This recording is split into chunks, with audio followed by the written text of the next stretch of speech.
লক্ষ্য পরিষদ বলা হয়েছে, কারণ এই ব্যানারে আগে কাজ করা হয়েছিল, সেজন্য হয়তো ওনারা এই নামটা উল্লেখ করেছেন।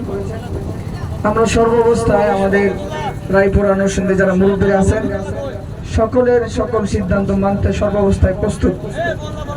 যদিও আমাদের এই টিমটার বিরুদ্ধে বারবার মুরব্বীদের কথা অমান্য করার অভিযোগ করা হয়, আল্লাহি আল্লাহি যাই বলেন, যেভাবে কসম খেতে পারবে আমরা প্রস্তুত। আমরা মুরব্বীদের অমান্য করে কিছু করি নাই, এটা আমাদের বিরুদ্ধে অপবাদ। আজকে এখানে যে কথাগুলো হয়েছে, উলামা ঐক্য পরিষদ নাম উচ্চারণ করা হয়েছে, এই জন্য আমি দুঃখ প্রকাশ করছি, কারণ এটা মুরব্বীদের নিষেধ ছিল। উলামা ঐক্য পরিষদ বা উলামা পরিষদ নামে কোনো কাজ করা যাবে না।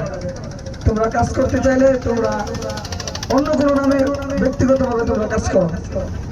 সুতরাং উলামা ঐক্য পরিষদ যে বারবার নাম বলা হয়েছে, এই ব্যানারে আমরা কাজ করেছিলাম, পূর্বের কাজগুলো উল্লেখ করা হয়েছে এবং দুইজন তিনজন কথা বলার পরও আমাদের আরো অনেক কাজ যেগুলো করেছি এগুলো ছুটে গেছে। আমরা এই বছর 35টা গানের অনুষ্ঠান বন্ধ করার জন্য আমরা বিভিন্নভাবে জড়িত ছিলাম। একে একে বললে আমি অনেকগুলো বলতে পারবো, কারণ আমি রায়পুরেতে থাকি।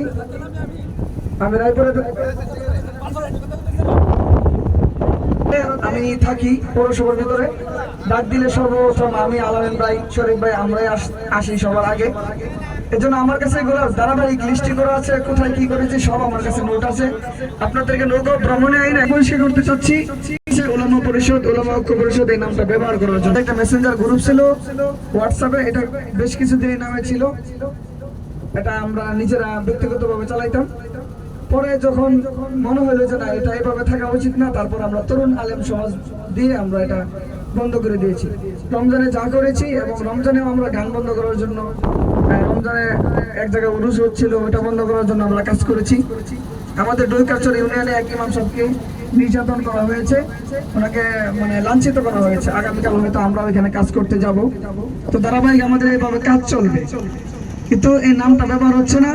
কেউ বিভ্রান্ত হবেন না, কেউ মাথার ভিতরে এই জিনিসটা নেবেন না যে উলামা ঐক্য পরিষদের এখানে অ্যাডভাইস করা হলো। এটা মূলত আমার আপনার সকলের প্রয়োজন, যেহেতু আমরা উলামা একরাম। কোনো আমাদের সংগঠনের কোনো সভাপতি সেক্রেটারি কিছুই ছিল না শুরুর মাধ্যমে। হয়তো এখন যে ঘোষণা হচ্ছে শুরা সদস্য, এগুলো আমি প্রতিরোধ করতেছি, আমি ব্যক্তিগতভাবে প্রতিরোধ করতেছি। ওনারা হয়তো আগে বসত করে ফেলছে। 5 তারিখে আপনারা সর্বস্তরের উলামা একরাম, আরো যারা আছে সবাইকে দাওয়াত দিয়ে আপনারা নিয়ে আসবেন সিরাজনগর মাদ্রাসায়। মুরব্বীরা যেভাবে বলবেন ওইভাবে আমরা মাথা পেতে নিব। আমরা ওইখানেও বলেছি, যদি মুরব্বীরা আমাদেরকে বলে যে কাজ বন্ধ করে দিতে হবে, আমরা দিব। যদি বলে যে তোমরা শুধু মাদ্রাসায় করবো আর কিছু করতে পারবো না, সেটা আমরা মানতে রাজি আছি। তবে আমরা